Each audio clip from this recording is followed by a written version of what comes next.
Now, I want to get back to this issue of our universities and the self-loathing we get so often in the political and social debate in this country. I'm joined again by the Institute of Public Affairs, Bella Debrera, who's spoken to us previously on these issues. Thanks for joining us again, Bella. I used some older research from last night in my program, where you'd had a look at just how much money and time and effort the university sector puts into identity issues and racism issues, always looking for it. Well, now that sort of publicity, if you like, that sort of obsession is biting them on the bum with the attacks we're getting from China.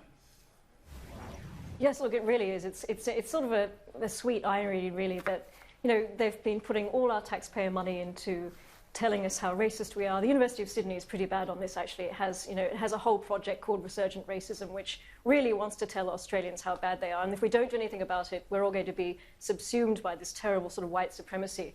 And now they're being told by Beijing that they're too racist for Chinese students, that Chinese students are not safe on campuses. So it's actually a bitter irony for Australian universities. It sure is. I saw Vicky Thompson, who heads up the group of 8 unions and speaks on their behalf yesterday, quite correctly saying that what China is saying is wrong and hitting back at it. But in saying that, she has to say that there's mounds of research and all sorts of malarkey coming out of those universities that is wrong also. Yes, look, it's unlikely that they're going to admit that they've been peddling this racism now that they've been accused of it themselves. And I can understand why they're on the back foot and they're having to defend it. But it also points to the fact that, they've been relying on one source of income for so long. It's been a really bad financial decision. And it was a surprise to everyone that it took something like COVID-19 to completely shut off those funds. But they should have been expecting it. They should have been prepared, and they haven't been, and it really has exposed all the problems in the universities, especially with their funding models, their bad business models.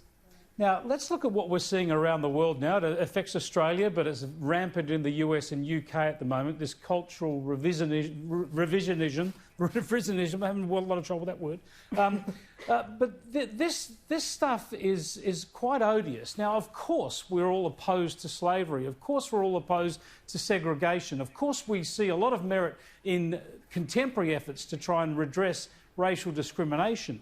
But this idea of tearing down statues of Columbus or Cecil Rhodes, what's driving this? It seems to be coming a lot from the universities. Yeah, look, the idea of being ashamed of our history and ashamed, especially in Australia, ashamed of our debt to Western civilization and ashamed of the modern state of Australia does come from the universities. It's very much sort of the way that Australian history has been taught for a long time. It's this, what used to be called the black armband version of history. And that's filtered out into society. So what we're seeing now is the minority of activists who are pushing to erase any vestiges of Western civilization by destroying all the statues of the early settlers and the colonists and everything else. And I think, it's, as you say, it's reasonable to have a conversation about what statues we want and what statues we don't want. And it's reasonable to question the decisions that were made by communities maybe 150 years ago when there were different standards. But what we can't afford to do is let a mob decide what stays and what doesn't. Because I think it's a very dangerous movement. It's a nihilistic movement. So, for example, is this movement going to decide to take down all the statues of every Labour politician that has supported the White Australia policy until 1973? And are they going to take down statues of Gough Whitlam, who was, by their definition, a racist because he opposed refugees arriving in Australia? So it's a very problematic movement. It opens a lot of, it's a can of worms, really, if you think about it.